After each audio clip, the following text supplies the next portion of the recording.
ఇప్పుడును యెహోవాయే హృదయములను పరిశీలన చేయువాడు.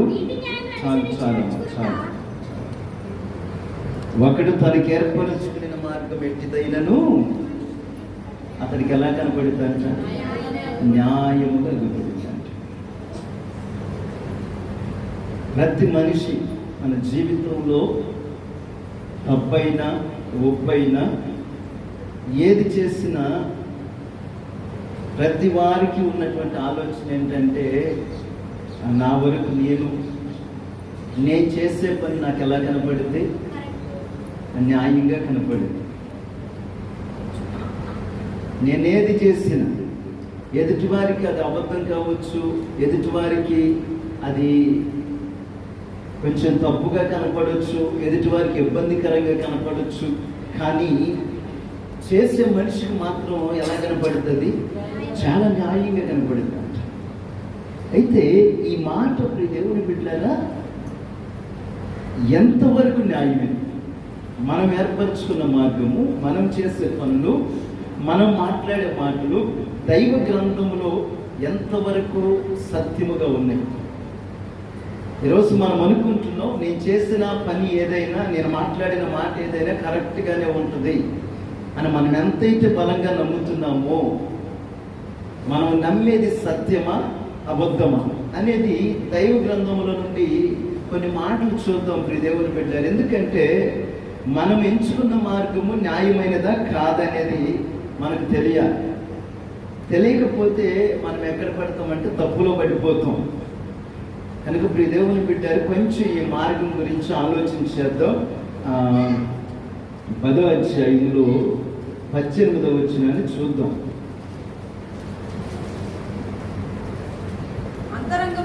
అంతరంగమున పగ ఉంచుకొనివాడు అబద్ధికుడు, కొండెము ప్రచురము చేయవాడు, బుద్ధిహీనుడు, విస్తారమైన మాటలలో దోషములకు మానదు, అన్న పెదవులను మూసుకునేవాడు బుద్ధిమంతుడు. చాలు. ఒకడు తనకి ఏర్పరచుకున్న మార్గం ఎట్టిదైనను అది న్యాయంగా కనపడుతుంది. అయితే ఇక్కడ ఒక మార్గాన్ని ఎంచుకున్నాడు ఒక అతను. ఎలాంటి మార్గం అది అంటే, అంతరంగమున పగబెట్టుకుని అంతరంగమున పగ ఉంచుకున్నవాడు అబద్ధికుడు, కొండెము ప్రచురము చేయవాడు బుద్ధిహీనుడు.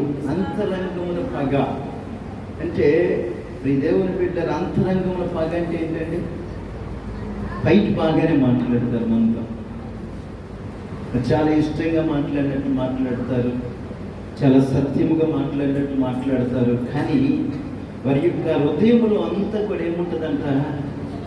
అబద్ధం ఉంటుంది. పైకి మాట్లాడేది కాదు, లోపల ఉన్నది.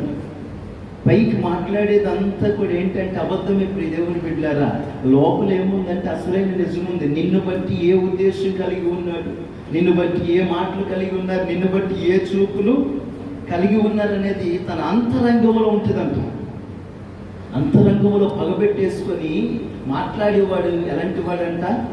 అబద్ధికుడంట. ఈరోజు దేవుని బిడ్డలారా, అంతరంగంలో చెడు పెట్టుకొని మాట్లాడేవాళ్ళు చాలా మంది ఉంటారు. ఒక మెదడుకు ఒకటి మాట్లాడతారు, మనం వెళ్ళిపోయిన తర్వాత ఇంకొకటి మాట్లాడతారు. దేవుని బిడ్డలారా, అలాంటి వారు కూడా వారి మార్గాన్ని ఎలా కనపడుతుంది? వాళ్ళకి న్యాయంగా కనపడుతుంది. ఎలా ఏంటో ఇందాక అలా మాట్లాడేవు కదా, వాళ్ళు ఉన్నప్పుడు అలా మాట్లాడి ఇప్పుడు ఏంటి ఎలా మాట్లాడతావు అంటే, లేకపోతే ఎలా ఉండమంటావు? వాళ్ళ ముందు అట్లా అంటే ఈ యొక్క మార్గం అతనికి ఎలా కనపడుతుంది? అబద్ధంగా కనపడట్లా, ఇది దేవునికి వ్యతిరేకంగా కనపడట్లా, ఇది నేను అసహ్యంగా కనపడట్లా. అతనికి ఎలా కనపడుతుందంటే న్యాయంగా కనపడుతుంది. దేవుని బిడ్డలారా, అందుకనే ఎప్పుడు కూడా దేవుని బిడ్డలు, నువ్వు దేవుని బిడ్డవైతే, నిజంగా విశ్వాసం అయితే, సంఘానికి వెళుతున్నావంటే, సన్నిధిలో ఉంటున్నావంటే నీ అంతరంగంలో ఏముండకూడదు? పగ ఉండకూడదు. ఎదుటివారి మీద పగ ఉండకూడదు. దేవుని బిడ్డలారా, పగ, అసూయ, కలహము, క్రోధము, దుష్టత్వము ఇవన్నీ పెట్టేసుకొని నీ అంతరంగంలో పెట్టుకొని పైకి చక్కగా మాట్లాడి చక్కగా పలకరిస్తే అంటే నీ స్థితి ఎదుటివారికి కనపడకపోవచ్చేమో, కానీ లోకమందంతటిని ఆయన కనుదృష్టితో చూస్తున్నటువంటి దేవునికి మాత్రం కనబడుతుంది. ఈ రోజు నువ్వు కనబడాల్సింది ఎవరికి? ఈ లోకపు మనుషులు కాదు ప్రియ దేవుని బిడ్డలారా. ఈ లోకపు మనుషులకి నువ్వు ఎలా కనపడినా ఇబ్బందిగానే ఉంటుంది. కానీ దేవునికి కనపడాలి కదా. పరిశుద్ధాత్మ దేవుడు నిన్ను చూస్తున్నాడు. మనుషులు పై రూపమును లక్ష్య పెడతారు, దేవుడు ఏం చేస్తాడట? ఏం చూస్తాడు? అంతరంగం చూస్తాడు. ఆయనకి భయపడాలి మనం. హల్లెలూయా, హల్లెలూయా. ఎవరికి భయపడాలి? అంతరంగాన్ని చూస్తే దేవుని కింద మనం చదువుకున్నాం కదా, ఒకటి తనకి ఏర్పరచుకునే మార్గం పెట్టేదైనను దేవుడే హృదయములను పరిశీలించేవాడు అని ఉంది కదా. ఆయన మన అంతరంగాన్ని కోరుతున్నాడంట. అంతరంగం ఎలా ఉండాలని కోరుతున్నాడు తెలుసా? నీ అంతరంగంలో పగ ఉండకూడదు, నీ అంతరంగంలో అబద్ధము ఉండకూడదు, నీ అంతరంగంలో మోసము ఉండకూడదు. నీ తోడికోడలైన, అత్తైనా, మావైనా, మరిదైనా, అన్నయ్యైనా, చెల్లైనా, ఇది ఆడబిడ్డైనా, వదినైనా, మరదలైనా, ఎవరితోనైనా నువ్వు ఎలాగ మాట్లాడాలంటే సత్యముగానే మాట్లాడాలి. హల్లెలూయా. దేవుని బిడ్డలారా, కొంతమందికి ఆడపడుచులు అంటే పడదు. ఎప్పుడన్నా వస్తారు, వాళ్ళంటేనే పడదు. వాళ్ళు ఉన్నంతసేపు ఏమో చక్కగా అది ఇదని మాట్లాడతారు, అది చేసి పెడతారు. వాళ్ళు వెళ్ళిపోయిన తర్వాత అస్సలు ప్రవర్తన బయటకు వచ్చింది, తిందే పోయింది, పద్దాకా వస్తుంది. ఏడేదో భుజన గారు ఉండొచ్చు, ఎవరు చేసి పెడతారు అనేవాళ్ళు ఉన్నారు లేరమ్మ పిల్లలు. ఆడబడుసుని ప్రేమించిన వాళ్ళు మీరు కూడా ఒక ఇంటి ఆడబడుచులే కదా. అంతరంగంలో పగ. ఒక ముద్ద పెట్టినంత మాత్రాను, లేదా ఆడపిల్ల పుట్టింటికి వస్తే ఒక చీర పెట్టినంత మాత్రం నీ ఆస్తి పాస్తులేం పోదియా పోయినట్టు ఫీల్ అవ్వమాకండి దేవుని బిడ్డలు. ఎందుకంటే నువ్వు దేవుని బిడ్డవి, దేవుని సన్నిధిలో ఉంటున్నావు. లోకంలో తిరుగుతున్నావంటే ఎవరికి చెప్పాల్సిన అవసరం లేదు, వాడు ఏదో క్రమాన్ని పాటించాల్సిన అవసరం కూడా లేదు. కానీ నువ్వు లోకానుసారివి కాదే, నువ్వు లోకానుసారివి కాదు, నువ్వు దేవుని బిడ్డవి. నువ్వు దేవుని బిడ్డవి. దేవుని యొక్క శరీరము, దేవుని యొక్క రక్తములను పాలిభాగస్తురాలు అయ్యి ఉన్నావు, పాలిభాగస్తులు అయ్యి ఉన్నావు. నీకు ఈ ప్రవర్తన తగదు.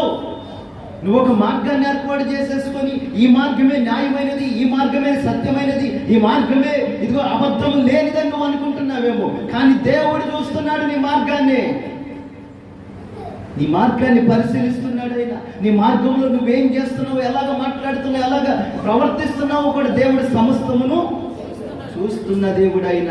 ఆయనకు మరుగైనది ఏది కూడా లేదు. దేవుని బిడ్డలారా, అనుకుంటున్నావేమో అంతరంగం ఆయనకి ఎక్కడ కనపడుతుంది. ఏమన్నా భక్తుడు అంటాడు, నేను పాతాళానికి పోయినా అక్కడ కూడా నువ్వే ఉన్నావు అంటాడు. అంటే ఎక్కడ వరకు చూసింది దేవుడి కన్ను? ఎక్కడున్నాడు యోనా? చెప్పండి. తిమింగలో మింగేసింది కదా యోనాన్ని. మింగేసి ఎక్కడికి వెళ్ళిపోతుంది? సముద్రం అడుగు భాగానికి వెళ్ళిపోయి పుణుకుంది తిమింగలం. అక్కడ పుణుకుంటే ఏమో అనుకున్నాడు, ఇక చచ్చిపోయాలి, బాధ లేదు, నేను వెళ్ళే పని లేదు, నాకు శ్రమ తగ్గింది అనుకున్నాడు. చచ్చిపోయాను అనుకున్నాడు. తీరా చూస్తే దేవుని బిడ్డలారా, 3 రోజుల తర్వాత దేవుడు ఆజ్ఞాపించాడు తిమింగలానికి తీసుకొచ్చే బయటకు తీసుకొచ్చాడు. నీకు కిందప్పుడు కానీ చూడాల ప్రపంచాన్ని. ఓ నాయన, నేను ఇంకా బతికే ఉన్నా అంటే ఎక్కడ కూడా చూశాడు? పాతాళ మనుషుల్లో కూడా దేవుని కన్ను ఉన్నది. దేవుని బిడ్డలారా, నువ్వు ఆయన కన్ను చూడట్లేదులే, నేను ఏది మాట్లాడినా సరిపోద్దులే, మందిరంలో ఒకలాగా బయటకు ఒకలాగా ప్రవర్తిద్దాములే అనుకుంటే సరిపోదు. ఎక్కడున్నా ఎలాగుండాలి? ప్రవర్తనలో జాగ్రత్త కలిగి ఉండాలి, మాటలో జాగ్రత్త కలిగి ఉండాలి. దేవుని బిడ్డలారా, బుద్ధిలో జాగ్రత్త కలిగి ఉండాలి. మందిరంలో కూర్చున్నప్పుడే పవిత్రమైన నడవడిక. బయటికి పోయిన తర్వాత ఏ నడక నడుస్తామో కూడా మనకే తెలియదు. దేవుని బిడ్డలారా, అప్పట్లో ఒక సినిమా వచ్చింది, ఏంటది? అపరిచితుడు అని. అపరిచితుడు క్షణంలో 3 పాత్రలు పోషించాడు. ఆ ఈరు టక మారిపోతూ ఉంటాం. అట్ట మారిపోతూ ఉంటాం. అట్ట మారటానికి యాక్టర్లం కాదు మనం, యాక్టర్లం కాదమ్మా. మారతాకి క్షణానికి ఒక పాత్ర పోషించడానికి. మన భాషలో చెప్పాలంటే ఏ ఎండకు ఆ గొడుగు పిల్లల్ని అంటాం కదా, అది బతక నేర్చినప్పుడు ఆడైనా బతికేస్తాడు. మన ఇంటికి వచ్చినప్పుడు మన మాట చెబుతాడు, వాళ్ళ ఇంటికి వెళ్ళినప్పుడు వాళ్ళ మాటలు చెప్తున్న మన బతుకది కాదమ్మా. ఎక్కడ చెప్పే మాట అక్కడ చెప్పేసి నేను న్యాయంగా ఉన్నాను అనుకుంటే నువ్వేమై ఉన్నావు తెలుసా? దేవుని దృష్టిలో వేషధారి అయి ఉన్నావు. ప్రియ దేవుని బిడ్డ,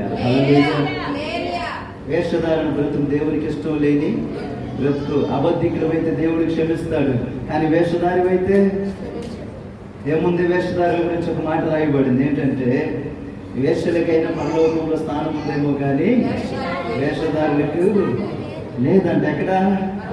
అందుకే వేషధారణ బ్రతుకు బ్రతకూడదు. నువ్వు మందిరంలోనైనా, బయటైనా, ఇంటిలోనైనా, సమాజంలోనైనా నీ నడవడిక ఒకేలాగా ఉండాలి. నీ మాట ఒకేలాగా, నీ చూపు ఒకేలాగా, నీ ప్రవర్తన ఒకేలాగా ఉండాలి.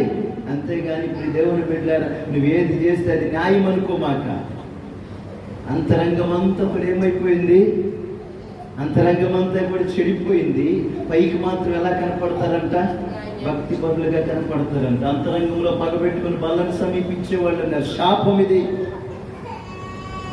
తెలుసా? అంతరంగంలో పగబెట్టుకొని ప్రభు బల్లకు వచ్చేవనుకో, అదేంటది? శాపం. దానికి ఏం చెప్పాడంటే ప్రభు, ఇది నా శరీరము, ఇది నా రక్తమని వివేచింపక చేయువాడు శాపగ్రస్తుడు అన్నాడు. ఏంటంట? ఇది నా శరీరము, ఇది నా రక్తము అని వివేచింపక దానిని చేయువాడు శాపగ్రస్తుడు అంట. నువ్వు తీసుకునే ఆ యొక్క బల్లను ఏమని వివేచించాలి? నువ్వు ఆయన శరీరం ఇది. రొట్టె విరిచినప్పుడు ఆయన శరీరం. ఆ ద్రాక్షరసం తీసుకునేటప్పుడు ఆయన రక్తం ఇది. ఇది పవిత్రమైన పరిశుద్ధమైన శరీరము, పవిత్రమైన పరిశుద్ధమైన ఆయన రక్తము. ఆ రక్తంలో పాలు పొందులు చేసేటప్పుడు నేను ఎలాగుండాలి? పరిశుద్ధంగా ఉండాలి అని చెప్పేసి నువ్వు అంతరంగంలో ఉన్న చెడునంతటిని కూడా ఏం చేసేసుకోవాలి? ఏం చేసుకోవాలి అమ్మా? వీటి ఆలకించండి. జస్ట్ ఒక అరగంటలో ముగించేస్తా, ఇబ్బంది పెట్టను మిమ్మల్ని. ఏం చేసుకోవాలి? సరి చేసుకొని పరిశుద్ధ పరుచుకోవాలి. సరి చేసుకోవడానికి సమయం కావాలి, పరిశుద్ధపరుచుకోవటానికి సమయం కావాలి. మరి ఏ సమయంలో నువ్వు సరి చేసుకుంటున్నావు? ఎక్కడ సరి చేసుకుంటున్నావు? చెప్పండి. ఎక్కడ సరి చేసుకుంటున్నావు? ఎప్పుడు పరిశుద్ధపరచబడుతున్నావు? నువ్వు ప్రభు బలను సమీపిస్తున్న నీవు నీ దేవుని బిడ్డలారా, నీ యొక్క మార్గమును విడిచిపెట్టేసి ఈ మార్గము తప్పు, ఈ మార్గము సరైనది కాదు ప్రభువా, ఇదిగో ఈ మార్గాన్ని ఇప్పటి వరకు నేను అవలంబించాను, ఈ మార్గంలో నాకు దోషం కనపడింది, నిన్నటి వరకు నేనేమనుకున్నానంటే ఇదే న్యాయం అనుకున్నాను, ఇదే యథార్థం అనుకున్నాను, కానీ ఈరోజు నాకేమనిపించిందంటే నేను ఎంచుకున్న మార్గము సరైనది కాదు అనిపించింది. అందుకే నీ పాదాలు పట్టుకుని నేను ప్రార్థన చేస్తున్నాను ప్రభువా, నీ బల్లను సమీపించబోతుండే ఈ దోషం నా మీద ఉండకూడదని నువ్వు ఎక్కడ ప్రార్థన చేయాలి? ఎప్పుడు ప్రార్థన చేయాలి? ఈ దేవుని బిడ్డలారా, ప్రభు బల్ల కొరకు మీరు ఎంతవరకు సిద్ధపడుతున్నారో నాకు తెలియదు, ఎంతవరకు వెలుగులాడుతున్నారో నాకు తెలియదు, ఎంతవరకు దిద్దుకుంటున్నారో నాకు తెలియదు. కానీ మీరు మాత్రం చేయవలసింది ఏంటంటే ప్రభు సన్నిధిలో పడి దేవుని దగ్గర వెలుగులాడాలి. యాకోబుని జ్ఞాపకం చేసుకోండి. యాకోబు ఒక మార్గాన్ని ఎంచుకున్నాడు. ఆ మార్గమే యబ్బోకురేవు. హల్లెలూయా. యబ్బోకురేవు అనే మార్గాన్ని ఎంచుకొని తన భార్యలిద్దరిని, దాసదాసీలను, 11 మంది పిల్లలను ఆ యబ్బోకురేవు దాటించేసి అవతల ఒడ్డుకు పంపించేసి, మీరు తర్వాత చదువుకోండి, ఆదికాండం 32వ అధ్యాయంలో ఉంటుంది, ఇప్పుడు వద్దులే కానీ తర్వాత చదవండి యాకోబు గురించి. యాకోబు ఆ యబ్బోకురేవు దగ్గర ఎంత పెరుగులాడాడు అనేదంతా కూడా రాయబడి ఉంటుంది, తర్వాత చదువుకోండి. దేవుని బిడ్డలు అందరిని అవతల ఒడ్డుకి పంపించేసి ఆయన ఒక్కడే యువతల ఒడ్డుని ఆగిపోయాడు. యబ్బోకురేవు దగ్గర ఆగిపోయి పెనుగులాడటం ప్రారంభం చేశాడు. అంటే ప్రార్థన చేయడం ప్రారంభం చేశాడు. దేనికి ప్రార్థన?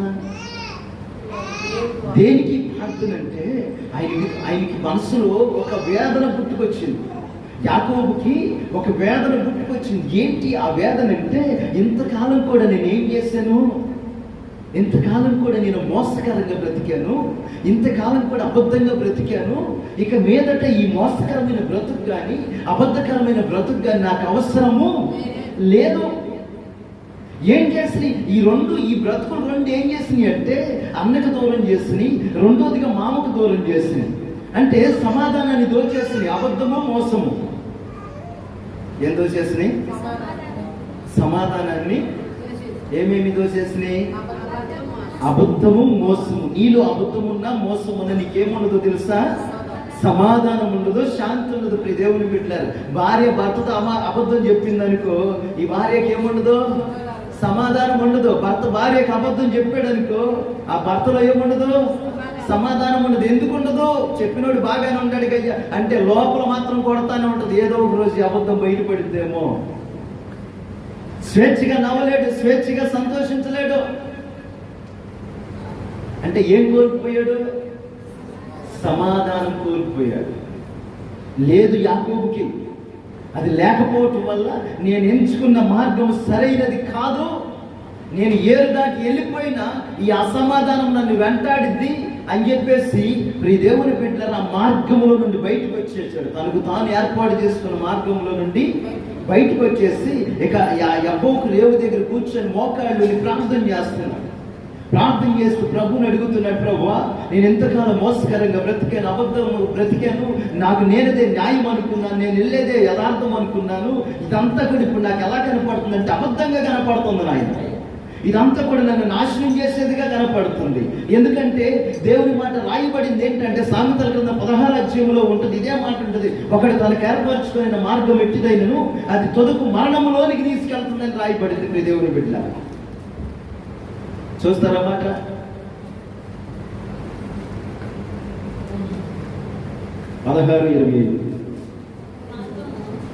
ఒకరి మార్గం వారి దృష్టికి యథార్థముగా కనబడును, అయినను తొదుకు అది మరణమునకు చేరును. చూసారా? యాకోబుకి అది కనపడింది. ఒకసారి అనుకున్నాడు, ముందేమో తనకి యథార్థంగా కనపడుతుంది అనుకున్నాడు. చేయంగా తిరగంగా ఆ మార్గంలో ఏం కనపడింది? మరణం కనపడింది, అసమాధానం కనపడింది, అశాంతి కనపడింది, నెమ్మది లేని స్థితి కనపడింది, కుటుంబం విచ్ఛిన్నమైపోయే స్థితి కనబడింది. కనబడినప్పుడు ప్రియ దేవుని బిడ్డలారా యాకోబు దేవుని వైపు తన మనసు తిప్పుకోవటం మొదలు పెట్టాడు. హల్లెలూయా, హల్లెలూయా. దేవుని వైపు తన మనసు నిలబెట్టుకున్నాడు. దేవుని వైపు తిప్పుకొని ఇది కాదు పరిస్థితి, ఎందుకంటే ఈ శాపమైన, ఈ దోషమైన, ఈ అపరాధమైన, ఈ విచ్ఛిన్నమైపోయే పరిస్థితి అయినా ఎవరిని బట్టి వచ్చిందంటే నన్ను బట్టి నా కుటుంబానికి వచ్చింది. అసమాధానం వచ్చింది నన్ను బట్టే. ఇప్పుడు నేనేం చేయాలి? నాకు నేనే పెరుగులాడాలి, నాకు నేనే దేవునితో పోరాటము చేయాలి అని చెప్పేసి భార్య పిల్లలు మొత్తాన్ని పంపించేసి కూర్చున్నాడు. ప్రార్థన చేయడం మొదలు పెట్టాడు. ప్రార్థన చేస్తూ రాత్రి అంతా ప్రార్థన చేస్తున్నాడు. ఈ ప్రార్థనలో ఎవరితో పెరుగులాడుతున్నాడు తెలుసా? దేవునితో పెరుగులాడుతున్నాడు. హల్లెలూయా. ప్రార్థన అంటే ఎవరితో? ప్రార్థన అంటే ఎవరితో మాట్లాడుతున్నావు? మా ఎందుకు సిద్ధపడండి అని ఎందుకు చెబుతాను తెలుసా? నువ్వు దేవునితో మాట్లాడతావు. నువ్వు దేవుడితో మాట్లాడితే దేవుడు మనతో మాట్లాడు. అవునా కదా? నువ్వు మాట్లాడినప్పుడు ఆయన మాట్లాడాలి కదా. ఆయన మోగోడా, మాటలు రానోడా? ఆయన మాట్లాడే దేవుడని ఆయన పేరు. హల్లెలూయా. నీకేం పేరు? మాట్లాడే దేవుడు. ఆయన మాట్లాడతాడు. అందుకే ప్రార్థన చేయండి అని చెప్పి. నువ్వు రేపు బల్ల తీసుకుని వచ్చేవాళ్ళైనా బల్లరాధన, వచ్చేవాళ్ళు బల్లరాధన. మీరు ఎప్పుడు సిద్ధపడుతున్నారు? ఇళ్ళ దగ్గర నేను సిద్ధపడుతున్నామయ్యా అంటారా? ఇళ్ళ దగ్గర సిద్ధపడే వాళ్ళు ఎంతమంది ఉన్నారు చెప్పండి? మేము సిద్ధపడగలము అని చెప్పేవాళ్ళు చెప్పండి. ఇళ్ళ దగ్గర పరిపూర్ణంగా మేము రాత్రి అంతా ప్రార్థన చేస్తున్నాం, మేము ప్రార్థనలోనే ఉంటున్నాము అనేవాళ్ళు ఉన్నారా? మరి ఎలాగ ప్రభు బల తీసుకుంటున్నాం, ప్రభు శరీరంలో పాల్పొందులు చేస్తున్నాం. అలాగే వేచింపాలి, జ్ఞానంగా ఆలోచన చెయ్యాలి. సిద్ధపడండి, పశ్చాత్తాపడండి, సరి చేసుకోండి. ఎందుకు దేవుని బిడ్డలారా మనకి ఆన్లైన్ అనేది ఎందుకు జరుగుతుందంటే పెనుగులాడటం కోసం. యాకోబులాగా పెనుగులాడటం కోసమే. పెనుగులాడి దోతతో పోరాడి యాకోబుకి ఏమైందంట? తొడగూటి నరం తెగిపోయిందంట. తొడగూటి నరం తెగిపోయినా కానీ యాకోబు ఎవరిని విడిచిపెట్టదురా? దేవుని విడిచిపెట్టట్లా. దేవుడు అంటున్నాడు, మరి బాబు తెల్లవారిపోతుంది, నన్ను విడిచిపెట్టి వెళ్ళిపోతానంటే యాకోబు చెప్పిన మాట ఏంటో తెలుసా? నీవు నన్ను ఆశీర్వదిస్తే తప్ప నేను నిన్ను విడిచిపెట్టను. హల్లెలూయా అన్నాను ఆ మాట. దేవునితో పోరాడేటప్పుడు, దేవునితో మాట్లాడేటప్పుడు, ప్రభువా ఇదిగో నువ్వు నన్ను అసమాధానంలో నుండి విడిపిస్తే తప్ప, అశాంతిలో నుండి విడిపిస్తే తప్ప, వ్యాధిలో నుండి విడిపిస్తే తప్ప, బలహీనతలో నుండి విడిపిస్తే తప్ప, కరువులో నుండి విడిపిస్తే తప్ప, సమృద్ధిలోనికి నడిపిస్తే తప్ప నేను నిన్ను విడిచిపెట్టను ప్రభు అని అప్పుడు వరకు నువ్వు పట్టుకోవాల్సింది దేవుణ్ణి. పట్టుకొని పెనుగులాడు ఎన్నాళ్ళు ఉంటావు నువ్వు అలాగే? చేతకాని దానిలాగా, చేతకాని వాడిలాగా. నీ దేవుడు చేతగానుడా? యెహోవాకు అసాధ్యం అనేది ఏదైనా ఉన్నదా? మరి నీకెందుకు అసాధ్యములన్నీ? ప్రార్థన చేయకేగా, పెనుగులాడకేగా, దేవుని దగ్గర ఒప్పుకోకేగా, సరి చేసుకోకేగా. దేవుని బిడ్డలారా, నువ్వు ప్రార్థించినా కానీ సరి చేసుకోకపోతే ప్రయోజనం దొరకదు. యాకోబు అన్నాడు, దేవుడు అడిగాడు యాకోబు, నీ పేరేంటి అన్నాడు. నీ పేరేంటంటే యాకోబు చెప్పాలి. మరి ఏం పేరు చెప్పాలి? యాకోబు అనే పేరుకి అర్థం ఏంటి? మోసగాడు. ఆ యాకోబు ఏం చెప్పాడు? నేను మోసగాడిని కాదయ్యా అన్నాడా? దేవుని ఎదుట ఒప్పుకున్నాడు. అతిక్రమము దాచిపెట్టువాడు వర్దలడు, వాటిని ఒప్పుకొని విడిచిపెట్టువాడు ఆ కనికరం పొందుతాడు. అక్కడ మాట గుర్తు తెచ్చుకున్నాడేమో యాకోబు. ఆయన అంటాడు, నేను యాకోబు అయ్యా అంటే నేను ఎవరిని? మోసగాడిని ప్రభు అంటే. అప్పుడు అంటాడు, ఇక మీదట నీవు యాకోబు అనబడదు, నీ పేరు ఇశ్రాయేలు అనే పేరుకి అర్థం ఏంటి? దేవునితో పోరాడి గెలిచిన వాడు. హల్లెలూయా. నువ్వేమో ఎలాగ పిలువబడాలి? నిన్ను దేవుడు ఎలాగ పిలవాలి? ఇక మీదట నీ పేరు యాకోబు కాదు, ఇశ్రాయేలే అని పిలవాలి నిన్ను. అంతవరకు మనం పోరాడాలి, అంతవరకు పెరుగులాడాలి దేవునితో. పెరుగులాడి ఒప్పుకున్నాడు, విడిచిపెట్టేశాడు. యాకోబు అనే స్థితిని విడిచిపెట్టేశాడు. ఇప్పుడు దేవుడిచ్చినటువంటి బిరుదు ఏంటంటే, నువ్వు దేవునితోనూ మనుషులతోనూ పోరాడి గెలిచిన వాడు, నీ పేరు ఇశ్రాయేలే. హల్లెలూయా. ఏ పేరు అంటే ఇప్పుడు? ఇశ్రాయేలే. నువ్వు ఎప్పుడు గెలుస్తావు మరి?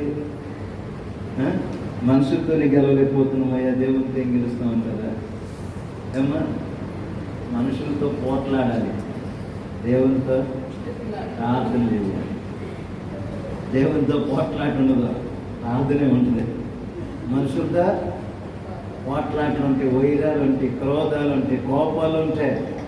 ఎందుకమ్మా ఇవన్నీ? ఎప్పుడు పోతామో తెలియదు, ఎప్పుడు ఉంటామో తెలియదు. ఈ మాత్రపు బ్రతుక్కి పోట్లాటలు, గొడవలు అవసరం అంటారా? అంతాలు పట్టింపులు అవసరం అంటారు? ఇవన్నీ పెట్టేసుకొని ప్రభు వాళ్ళని సమీపించడం అవసరం అంటారా? చెప్పండి. అతడు ఏం చేశాడంటే అంతరంగంలో పగబెట్టుకున్న వాడు అబద్ధికుడు. అందుకనే యాకోబు అబద్ధికుడిగా ఉండకూడదని అంతరంగంలో ఉన్న పగనంతని కూడా తీసేసుకొని ప్రార్థన చేసి దేవుని దగ్గర విడిచిపెట్టేసాడు. విడిచిపెట్టిన వెంటనే శత్రువు అయినటువంటి అన్నయ్య, శత్రువు అయినటువంటి మామ ఇద్దరు కలిసి ఎలాగ మారారు? యాకోబుకి మిత్రులుగా మారారు. లాక్కోటాకు వచ్చిన అన్న, లాక్కోటాకు వచ్చిన మామ, ఆస్తి లాక్కోటాకే కదా వచ్చింది వీళ్ళిద్దరు. ఎక్కడ? జ్యేష్ఠత్వాన్ని లాక్కున్నాడు యేషో దగ్గర. చిక్కుడికాయ కూర పెట్టి జ్యేష్ఠత్వాన్ని లాక్కున్నాడు అన్నయ్య దగ్గర. మేక శరీరం కప్పుకొని వెళ్ళి ఆస్తిపాస్తులన్నీ, దీవెనలన్నీ తీసేసుకున్నాడు ఇస్సాకు. ఇట్లా అన్నను మోసం చేశాడు. మామని ఏం చేశాడు? సార్లు ఉన్న పిల్లల్ని నీవే యాకోబు అంటే, యాకోబు చేసిన పని ఏంటి?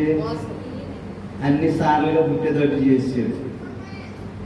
వీళ్ళిద్దరూ మాకు కలిగిందంటే యాకోబు దగ్గర లాక్కొని వచ్చేద్దామని వచ్చారు, ఆవేశంగా వచ్చేసారు పాపం. కానీ యాకోబు ఏం చేశాడు? ప్రార్థనని ఆనకట్టేసేసాడు. ప్రార్థన చేసి దేవుని దగ్గర, అయ్యా నేను మోసం చేశాను, నేను ఇదంతా సంపాదించుకున్నా, మరి వాళ్ళు వస్తున్నాను, నన్ను చంపేటట్టు నువ్వు ఏం చేస్తా చేయాలి. దేవుడు ఏం చేసినాడు? అతన్ని మిత్రులను మార్చి మళ్ళీ ఇప్పుడు ఏమంటారంటే వాళ్ళు, మీరు చదువుకుని మీకు అర్థమైంది, వాళ్ళ దగ్గర ఉన్నది కూడా యాకోబుకి ఇచ్చిపోయారు.